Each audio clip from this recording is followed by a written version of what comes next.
Well, good evening, everybody. Welcome to the Denver Bronco Roundup podcast. Of course, we're brought to you by Rocky Mountain Sports Network. We're sponsored by the more amazing Morgan Trinkets. My name is Keith Brugman.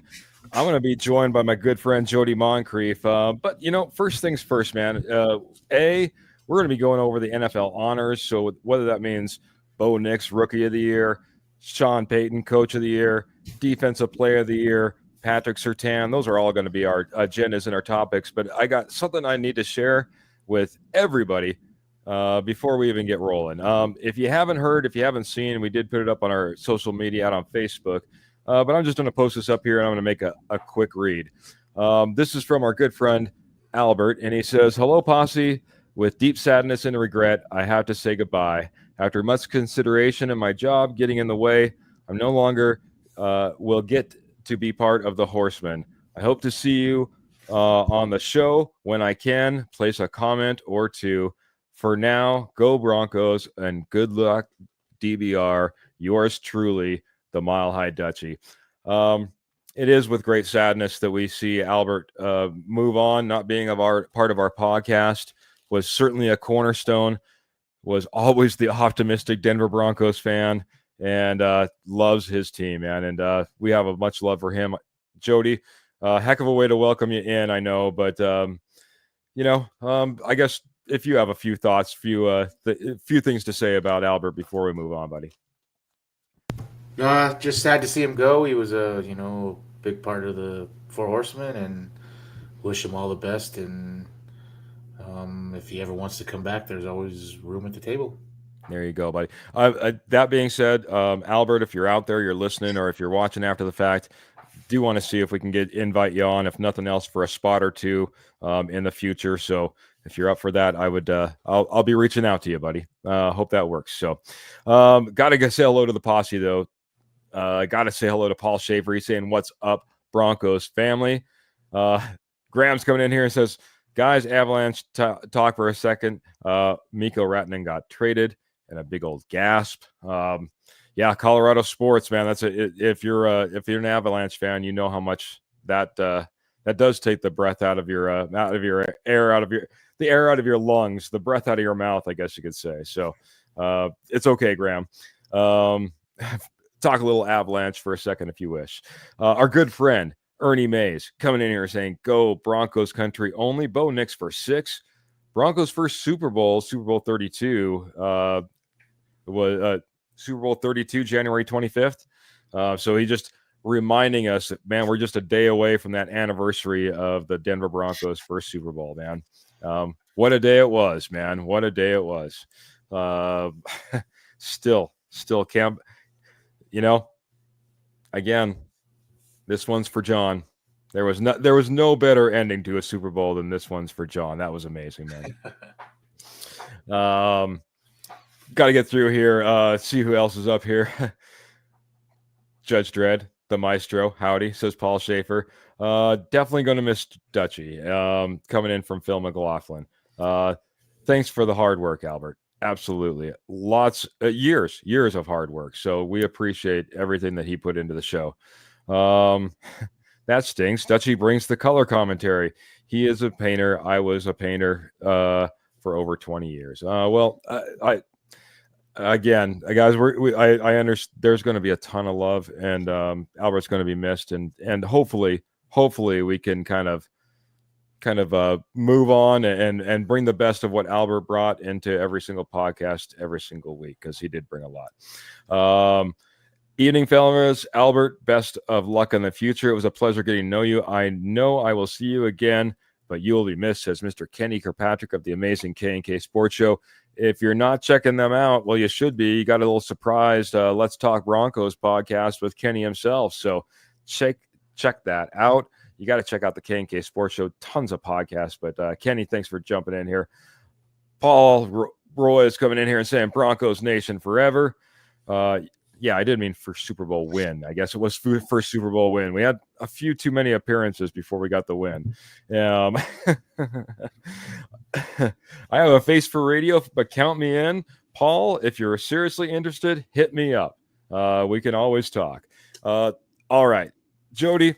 Honestly, before we jumped into the heart of our topics, I did want to get into something really quick. We no longer have an assistant general manager at the Denver Broncos, or at least it's looking that way.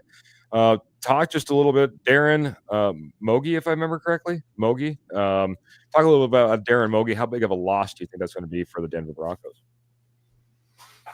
I think it's a loss. I mean, he was Sean Payton's right, or he was George Payton's right hand man. And you can see the last, what's he been here? 3 years, the drafts we've had. Yeah. If you really dive into it, the guys that have been impact players. So, I mean, that's going to be a loss for sure. But it also says that your team is doing well and people want to come and pluck your talent. Look at Detroit; they're just getting their whole coaching staff just rated. So yeah, I think their ball boy just got signed by somebody. So, but I trust Payton and I trust both Paytons that they'll find somebody, Pinners, that they'll find somebody to replace him. And George Payton, he's a good person to learn from. It took him a long time to, take a true GM job, and he's a good person to learn from. So, yeah, many good years up there with the Vikings as an assistant himself. Comes over here to Denver, starts running it for us. Good point. Once you start seeing people get kind of pilfered off your coaching roster, all of a sudden that's a sign that maybe you're doing a few things right. Now, I won't say that the Jets necessarily have the best eye for talent, at least as of late, and especially in their coaching hires. Well, Nathaniel Hackett's their offensive coordinator, just as an example. But, that being said, again, hopefully the best for Doug or Darren, I'm sorry. I do feel okay in maybe to help fill the void, right? Help fill the void and being able to fill the void with the type of talent we have and the type of ownership that we do have. Got to say hello to a few more. Hello to Pearl. Hello all, she says to us. So, and let's see. Our assistant GM was in the hat for a couple seasons for a GM job, says Roy. I didn't hear much about it last year, but that's okay, man. And sometimes I don't hear all the rumblings. He was obviously in the running this year. Before I get to Graham's comment, I wanted to just hit one other thing before we jump into it. The other one I wanted to talk about, the AFC West is becoming a coaching powerhouse, buddy. Pearl's breaking it as I was about ready to say it. Pete Carroll to the Las Vegas Raiders, 4-year contract, head coach, 5th-year option. What do you think about that, buddy? He's a good coach. Look what he did in Seattle. Look what he did with Russ. I mean, he got the best years out of Russ. No one else has been able to do that. Well, I think he's the only current coach that's won a national title in college and a Super Bowl, been to 2 Super Bowls. I mean, he is 73, so I think it's going to be very important for him who he gets on his staff, who his OC, who his DC is going to be, and what they do at quarterback. I mean, you've got the unicorn and Mahomes, you've got Justin Herbert, and you've got Bo Nix who's ascending. So I think that's going to be their next move is after they solidify their coaching staff is who they get to play quarterback, because you got 3 good ones to compete with. Yeah. That's one thing that I will say. Pete was risky in what he did in bringing Russell Wilson up. At that time, Russell wasn't even supposed to be the starting guy. He was taken in the 3rd round. He was a rookie. He was supposed to be a backup. Saw what he saw, brought that guy up, elevated him right away, which is what you need to do when you have that type of talent. And he's a coach. He's a players type of coach. People love to play for Pete Carroll. Took him 2 stints in the NFL, but the second time around, he goes out and he gets a Super Bowl. It's going to be formidable. No longer are we playing around with what we knew Josh McDaniels was as a head coach, or going up against an interim turned head coach, just almost a former player himself, just by a few years. It's a real deal now. Pete Carroll's the real deal. There's only a few of them out there. We were talking about a few of them last year when Belichick was out there and Pete Carroll was out there. And, what if Nick Saban wanted to come to the NFL? Well, we got our first. We got our first back in the NFL. It's Pete Carroll. It's the Las Vegas Raiders, and it's going to be interesting to see the team that they line up next year, because it'll be a different team, that's for sure. Jumping in, making sure I'm trying to get all these comments, but Phil McLaughlin coming in and saying, great seeing Ellis named to the all rookie team. Let's hope we see some great play next year. So, I was trying to get caught up on all the Broncos news, and Phil McLaughlin's breaking a little bit here with us, man. Mr. Ellis getting named to the all rookie team, man. What are your thoughts? Well deserving. I wish I would have seen a little bit more from him, to be honest. If I was to give my opinion, I would love to see a little bit more. But named to the all-rookie team, let's hope we get to see some great play next year. What are your thoughts, buddy? Oh, by the way, 100 stars when he's dropping in this comment and giving us the knowledge. No, I think he did well for what he was asked to do this year. He had 2 ascending guys in front of him, and Jonathan Cooper, who played himself into a big contract, and Nick Bonito, who has played himself into a ginormous contract, or soon to be. I like the pick. I like what he brings. He's a little bit older, coming from Utah. So yeah, I'm glad to see him on the list. I was a little disappointed, or didn't make any sense to me. They had Denver ranked, I think, the 6th best rookie class drafted this year. I didn't really understand that. I mean, you had 3 impact players that, produced pretty good for you this year. But back to Ellis, I think he, for what he was asked to do, I think he played well. Yeah. This is a team of development. We'll be talking a lot about that probably during this offseason as we, have the opportunity to add more pieces either through free agency or going into the draft. But this is a team that's developing, and it's nice to see someone like Ellis, again, go out there, get some snaps, get his feet wet a little bit. I see potential. I just want to see more of it. I want to see more Ellis. So Ellis is 20. Him and Tillman looked good, says Paul Schaefer. I would say Tillman looked really good. I liked what DeAndre Tillman was putting out there as well. Yeah, I think that's one of their, best rooms on the team is outside edge. It's deep, and they were producing. Tillman was a sneaky signing late. And you got 2 guys you're going to have to pay big money to, but, they were both double-digit sack guys this year. So, yeah. And we're only talking about some double-digit sack guys. In fact, maybe that's the perfect segue, buddy. Like I said, we want to talk about a little bit about NFL honors and our nominees that we got from the Denver Broncos. We have Defensive Player of the Year nominee. Obviously for us, one Mr. Patrick Surtain, the second Mr. PS2.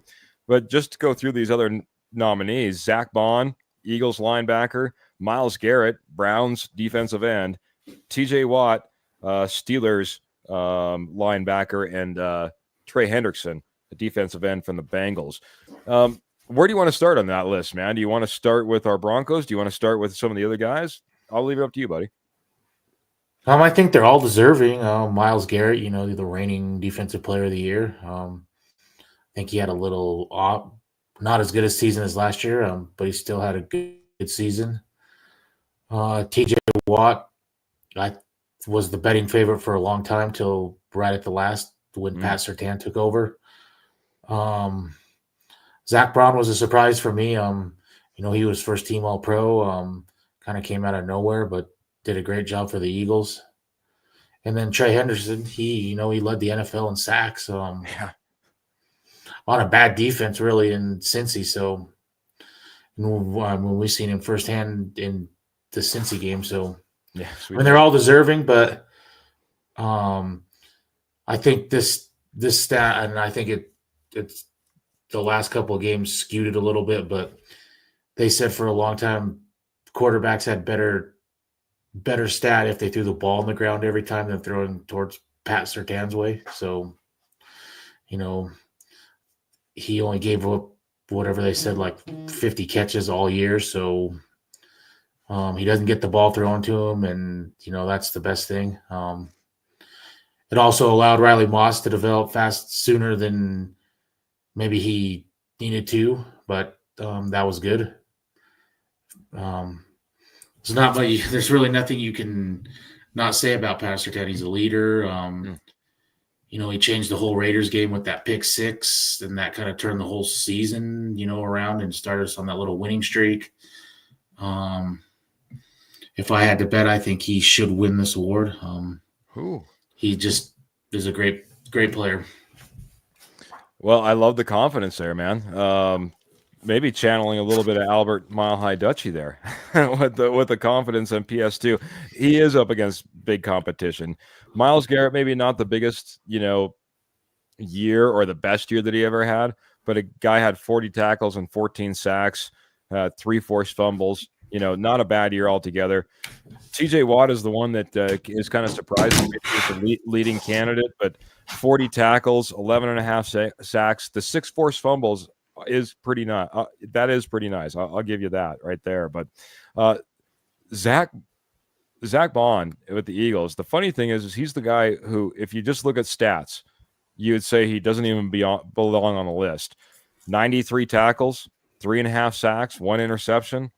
That doesn't nothing really jumps off the table as far as the stats are concerned, but obviously was a key piece and continues to be a key piece for this Eagles defense. So PS2, only cornerback actually in this list. I think that's something to be said. 34 tackles, 11 pass defense, 4 interceptions, 1 TD, 1 forced fumble. Like I said, kind of sits out on their island. But Trey Hendrickson is the guy I think that probably puts up the biggest competition, in my opinion, to PS2, just with the amazing season that he had. Now, 83 tackles, not off the charts, but 17.5 sacks for the second year in a row. I mean, the guy's got to get his flowers at some point. He didn't get it last year. If 17.5 sacks doesn't get you flowers at some point, I'd be what surprised. Does? Yeah. At what point do you get that recognition? You know what I mean?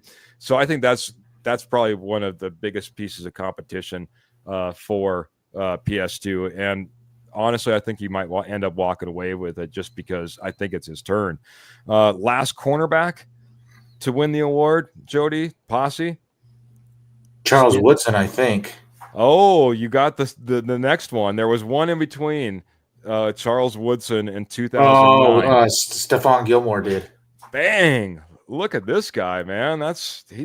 He's got the knowledge tonight. 2019, Stephon Gilmore. He went home with that trophy as well. So it's been a while. It's been about 5 years, and on average, it goes out about once every decade. So to a cornerback. So, wow. We'll see how this plays out. But like I said, a great competition, a fantastic year by PS2. Like you said, as good as Riley Moss ended up being, that ended up putting a little bit more pressure back on PS2. I mean, if Riley Moss would have been an absolute just disaster over there, forget it. PS2 probably wouldn't have even got consideration because honestly, he would have got 0 looks. There's no reason to go his way if the opposite isn't so bad. I guess if PS2 walks away with the hardware, maybe give a little bit of love to Riley Moss, I guess is what I'm saying too. And I think he's got a little something that's going to fuel him for next year. You know, his last play is Hollins from the Bills high stepping over him on that catch and, you know, kind of embarrassing him out on the field. That's his, you know, he'll remember that all off season, and I think that'll make him hungry for next year. That's true.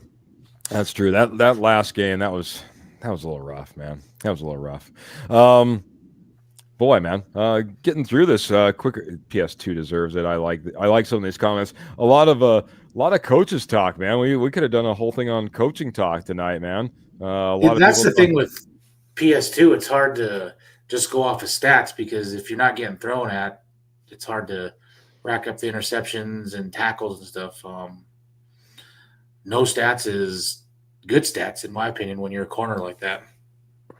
Yeah, exactly. You're absolutely right. You just got to make sure you still have the starts. You know what I mean? Kenny Kirkpatrick did come in here. I want to get your thoughts on this. I don't know how much you watched him. Broncos need to overpay if necessary in the offseason for Zach Bond. What are your thoughts? You know, I like him. The only problem that I have with him is he's kind of a tweener. He plays inside and outside. You know, we have a guy like that already in Drew Sanders. I'm not comparing the two, but we kind of have that.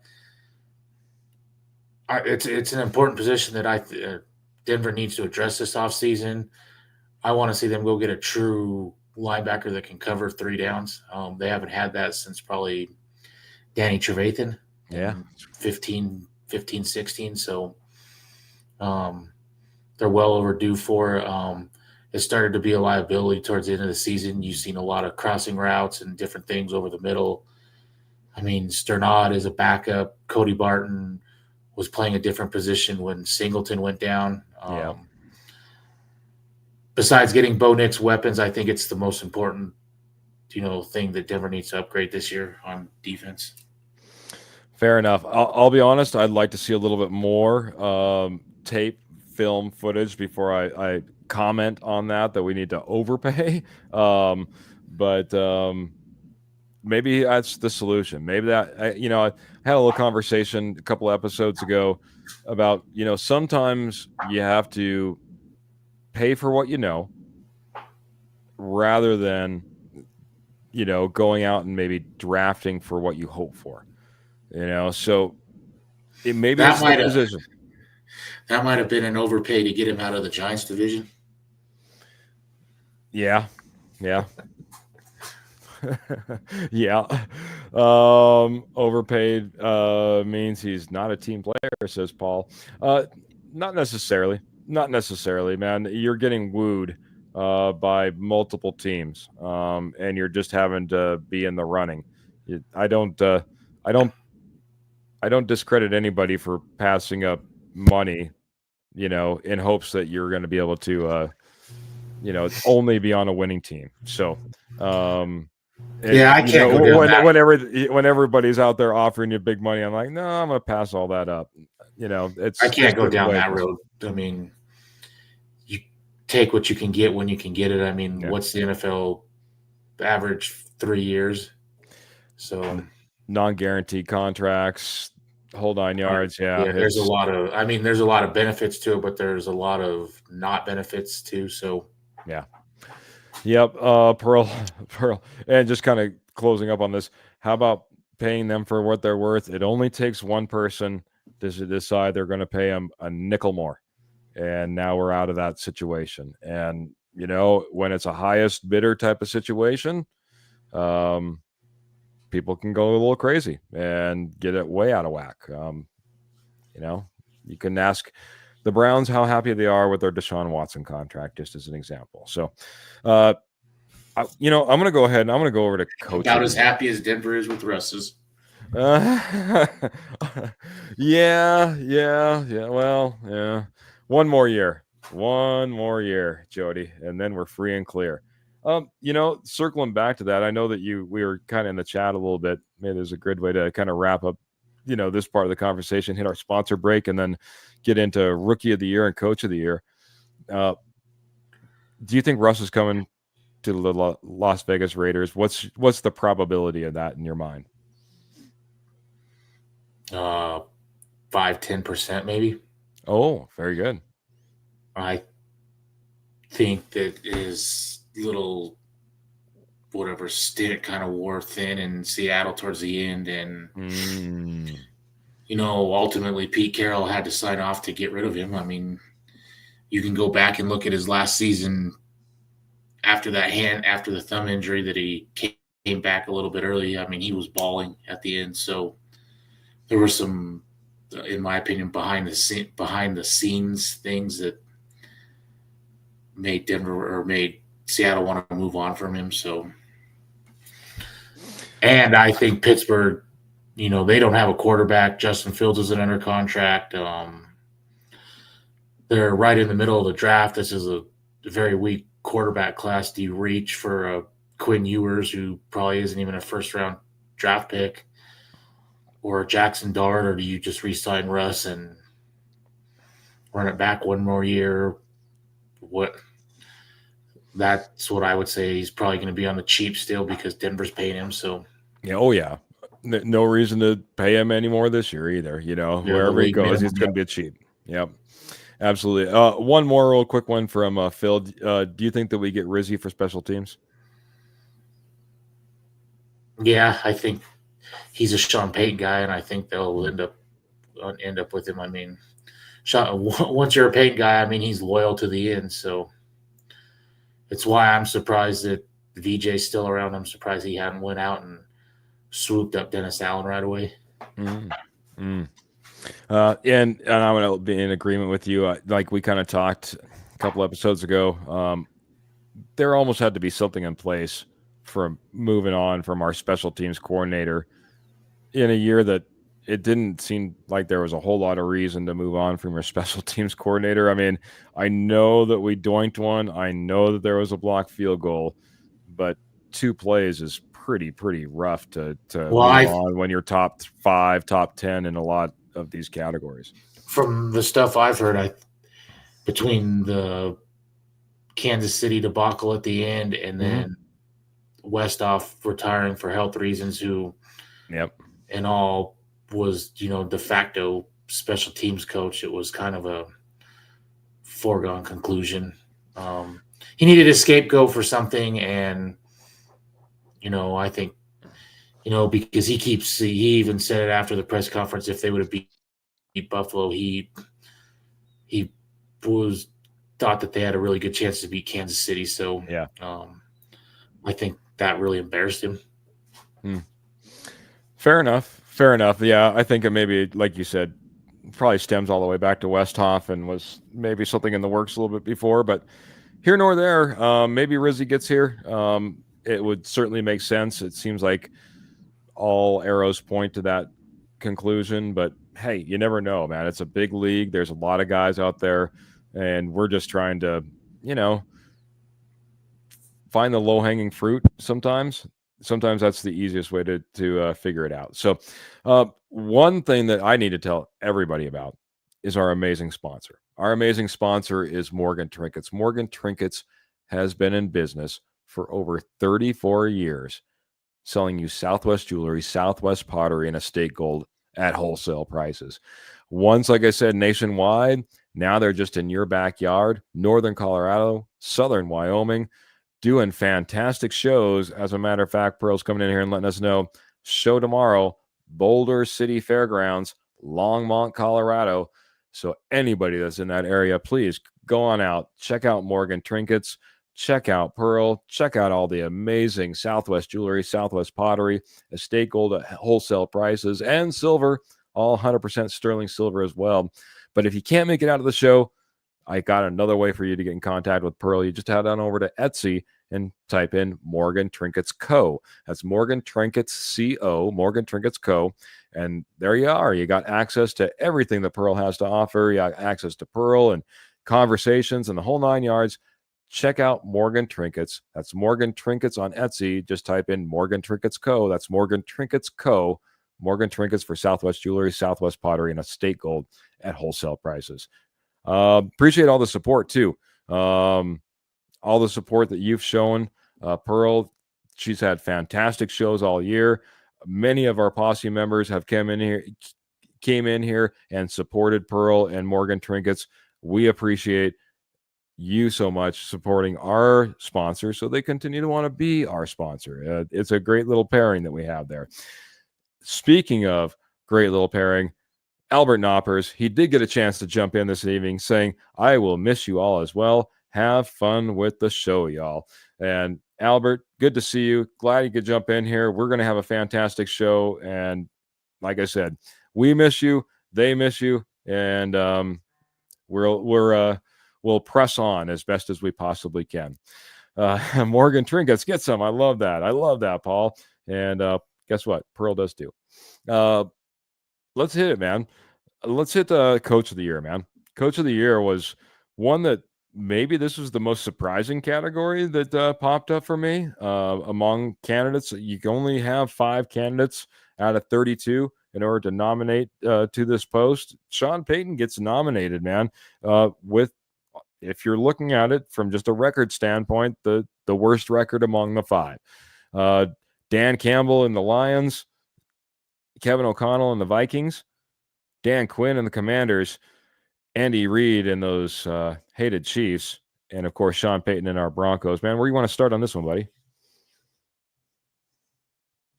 I think about halfway through the season, I had him winning it, Sean Payton. I mean, they went on that little heater, but they kind of, faltered down the stretch. You can say whatever, backed in, doesn't really matter. They got in still.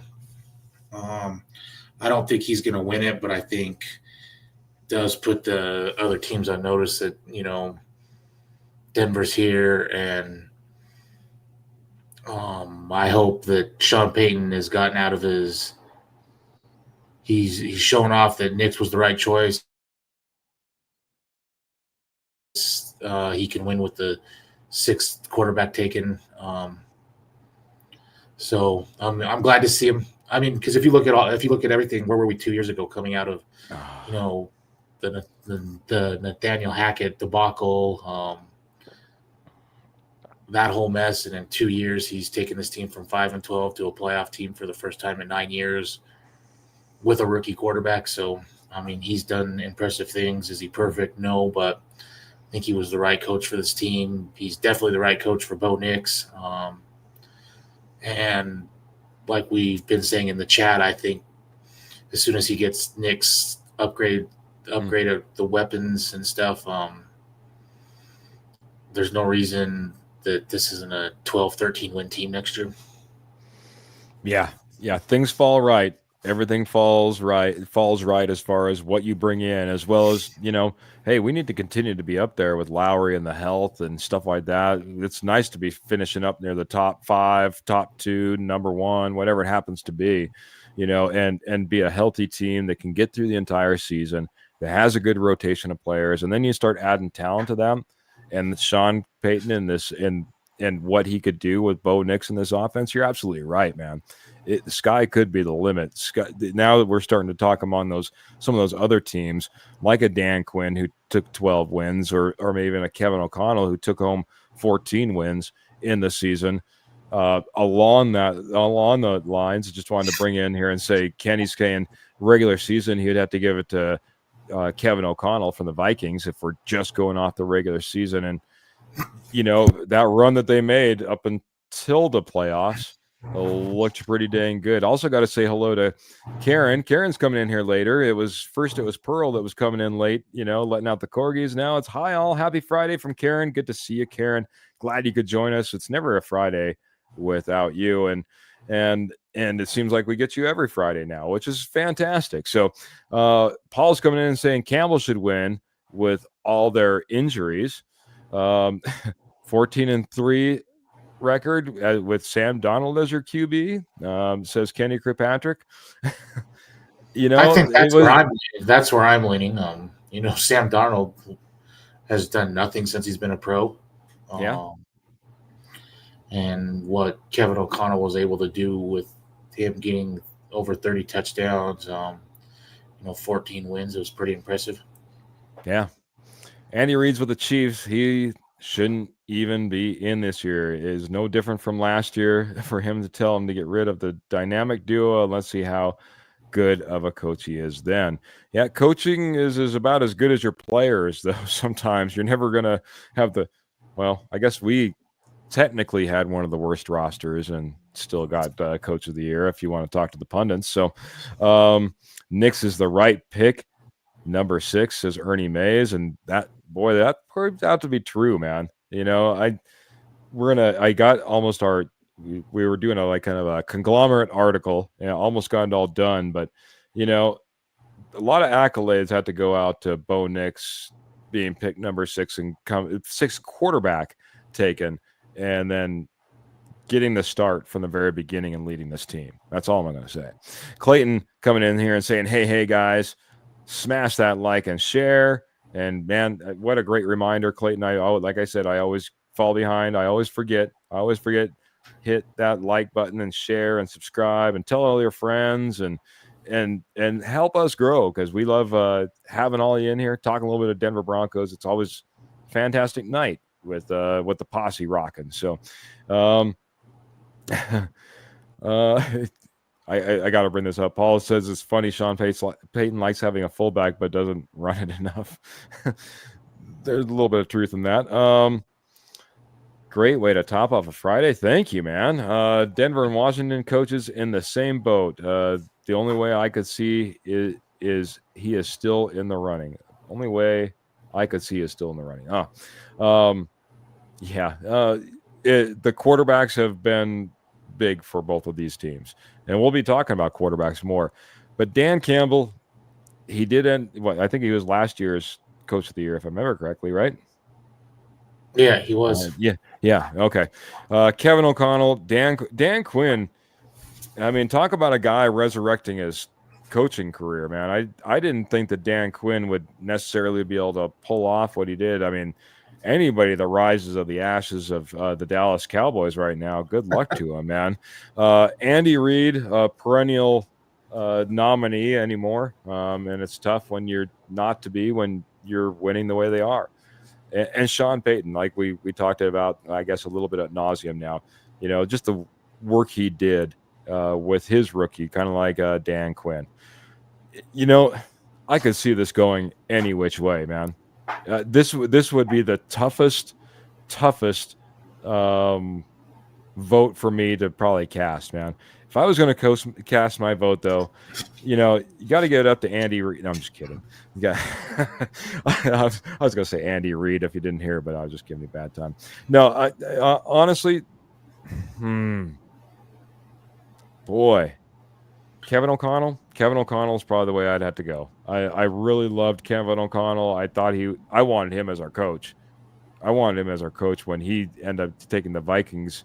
So what he did with Sam Darnold, the way he led that team, the offense that he has, even the relationship with the defense and the defensive coordinator, man, that team is clicking in the right direction. So, I go with probably Kevin O'Connell just because of the, again, what he's working with. This is a quarterback that the Jets gave up on, the Panthers gave up on. I mean, you name it. This guy, 49ers after a year. 49ers after a year. I mean, this guy, had looked like he was going nowhere quick in this league. Back up at best. So, I think I'll go that way. But like I said, Sean Payton could take it. Andy Reid could take it. Dan Quinn could take it. It could be 2-time winner Dan Campbell. I could see it going any direction with this one. So, I second the Kevin O'Connell just because of what he was working with at quarterback. But I will say Andy Reid, that team is not loaded with weapons. That team has Travis Kelce, who's aging. Their whole line is not great. I mean, they got their right starting all pro right guard playing left tackle.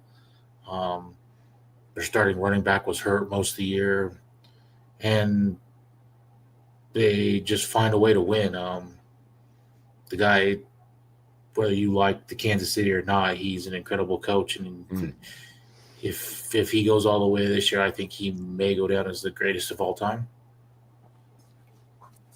There, hey, nice little take there, buddy.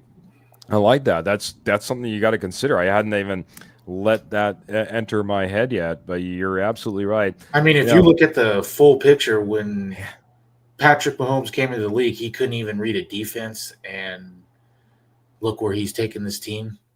Yeah. It's pretty incredible. You also got to figure this is a guy that dealt with Donovan McNabb, Terrell Owens. I mean, and made them like NFC champions and heading to Super Bowls and everything. And, to be given up on and to be brought in and completely rebuild a franchise and make them Super Bowl champions. I mean, what he's done throughout his career, let alone if you go all the way back to assistant coaching and the whole nine. I mean, this guy is an animal when it comes to football. So, as much as I hate to give accolades to our competitors, I liked Andy Reid when he was with the Eagles, and he wasn't necessarily a competitor at that point. So, and I hate the Chiefs, but you got to respect what they've done. It's been pretty incredible, and not to have, who was their last superstar wide receiver? They really haven't had one. They've done it with just some average guys and a tight end and a quarterback. Really. Paul's saying that his heart says Sean Payton, and like I said, man, it could go any direction. But we'll get off all the accolades for one Andy Reid here for a second. And are you surprised Jim Harbaugh's not on the list? That was a great question, because when I was going through and I was making sure that I was writing down all the coaches' records, right?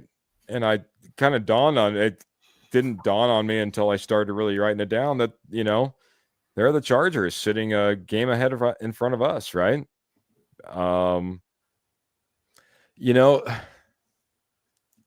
If he didn't have Herbert, and Herbert has so much name recognition and pull and high value in the minds of the NFL as a whole, I should say, about the type of quarterback that he is.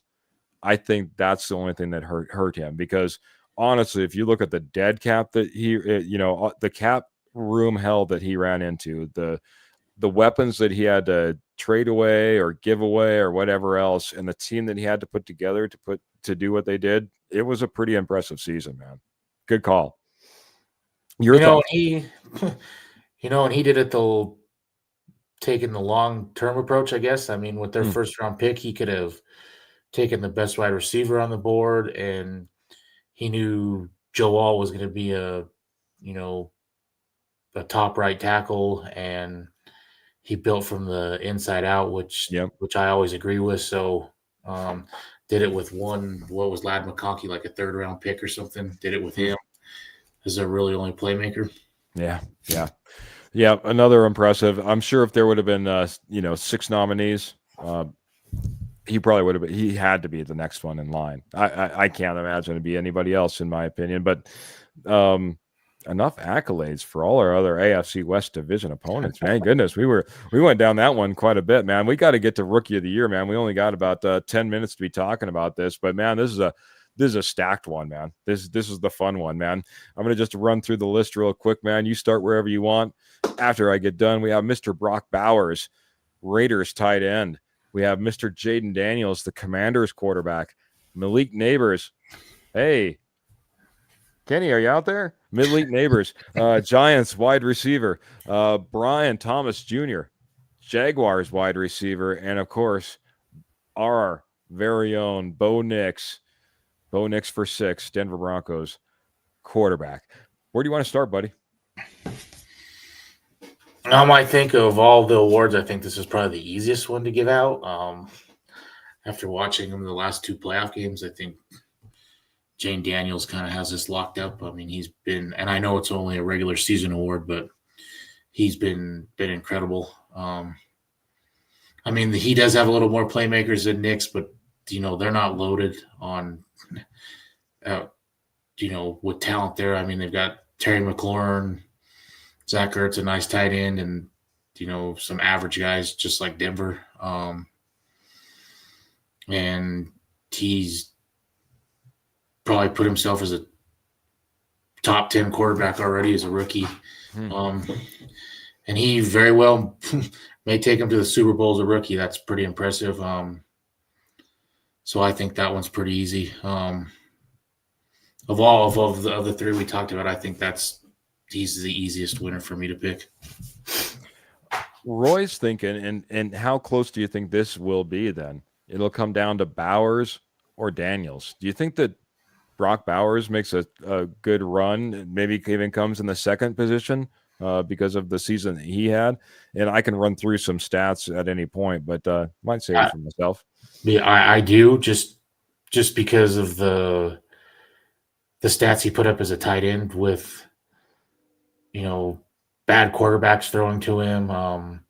They had no other playmakers really once they traded Devontae Adams. He's getting double teamed.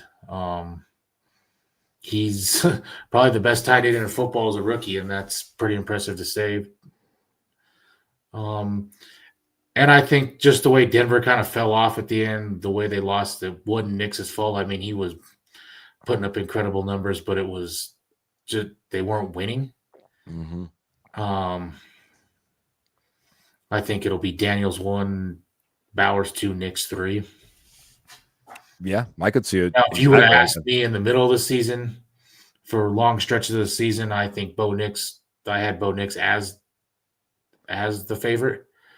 But that little from the Colts game, well, probably from the Browns, Colts, really after he admitted after the season when he fractured his back in the Raiders game, those couple of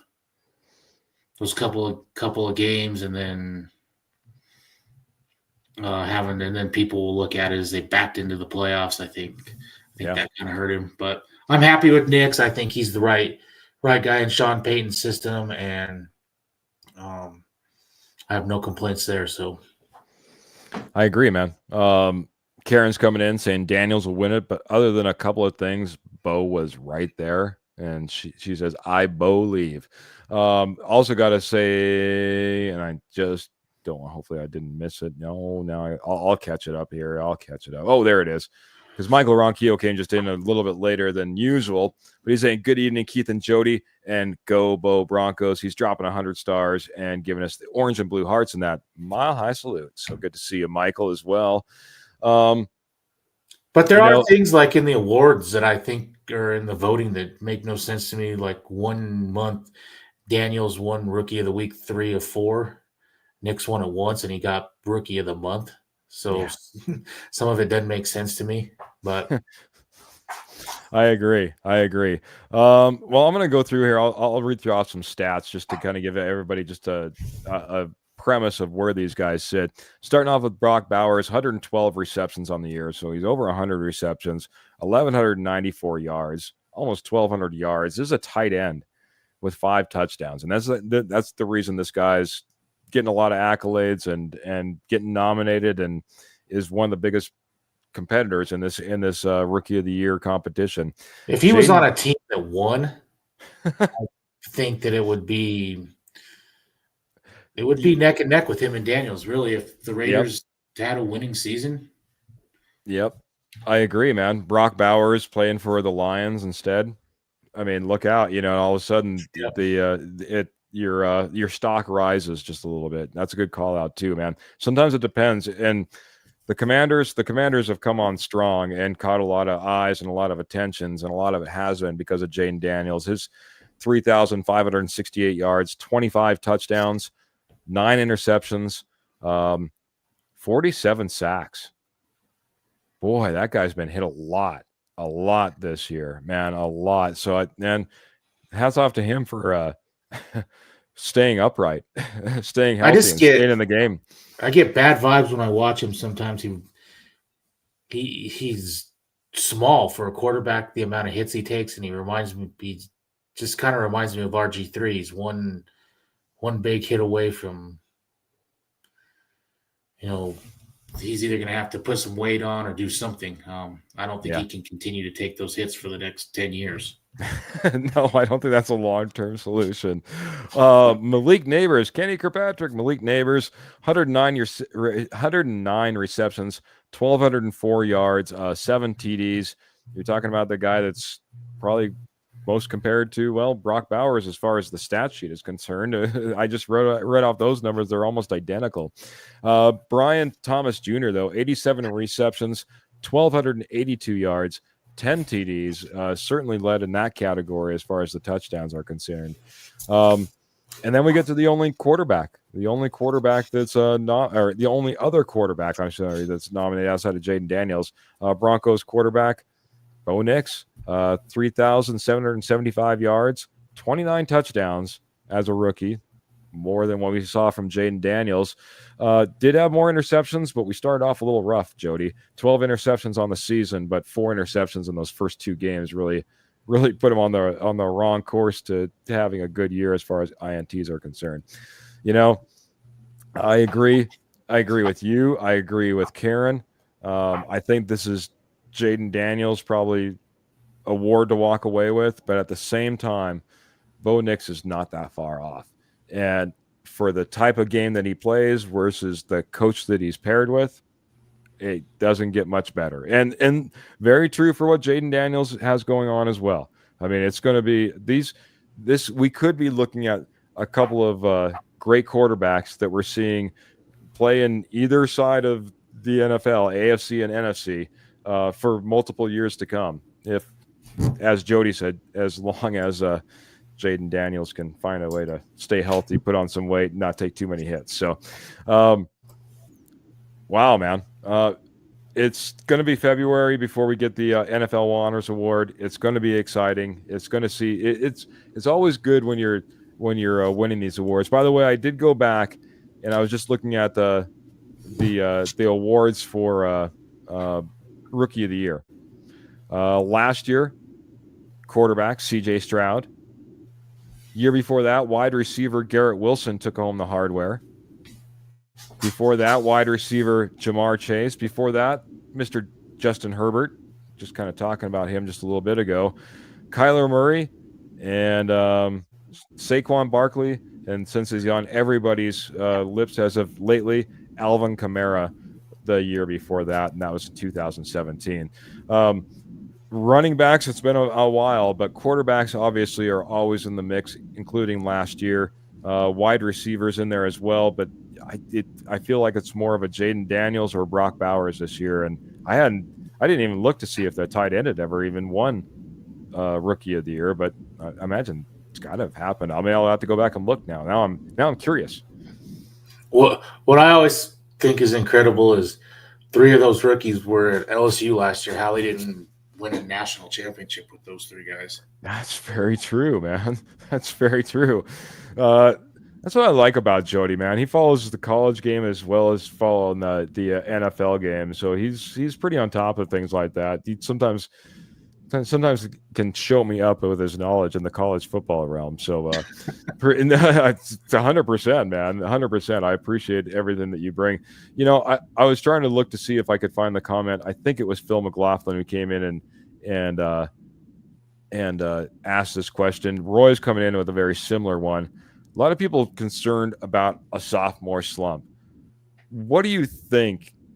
You know, I mean, it's really tough to predict. You know, I don't think anybody saw what CJ Stroud had, you know, coming towards him as far as a sophomore slump, nor the injuries, which doesn't get talked about enough regarding the weapons that he is able to distribute the ball to down in Houston. But CJ Stroud kind of had that sophomore slump. Bo Nix, maybe even, as Roy's maybe alluding to, Jaden Daniels, who has the sophomore slump when it comes to these rookies that we just named?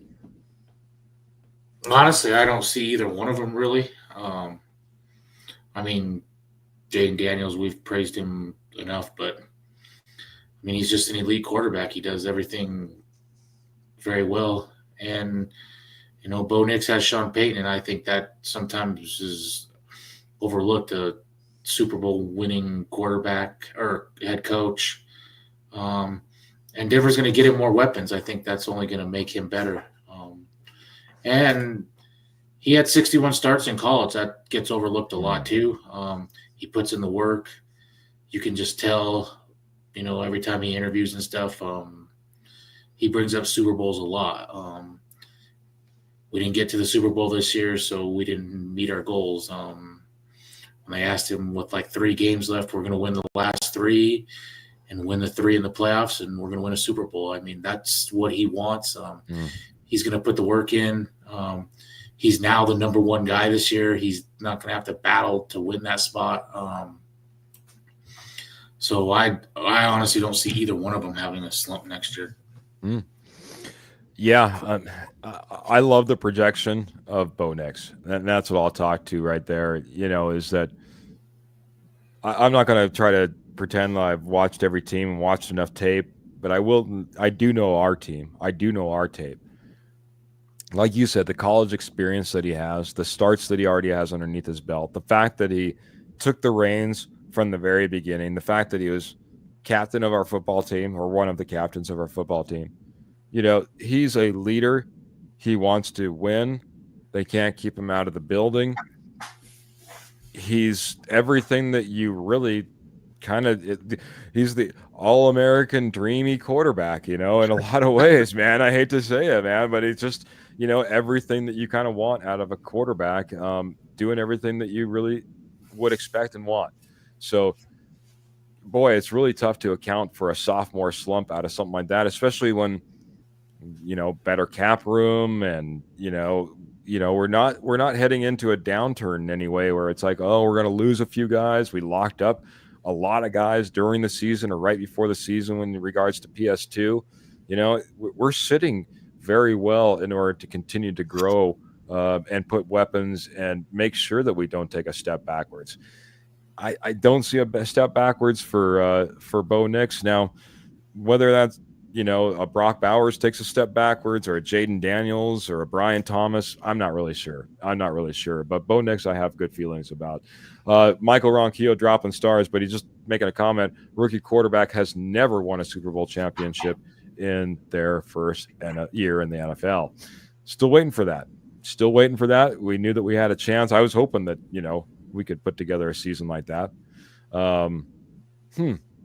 It's going to be interesting. It's going to be certainly interesting as we get into this off season, Jody, as we start talking about everything that we can put together, what this team is going to look like.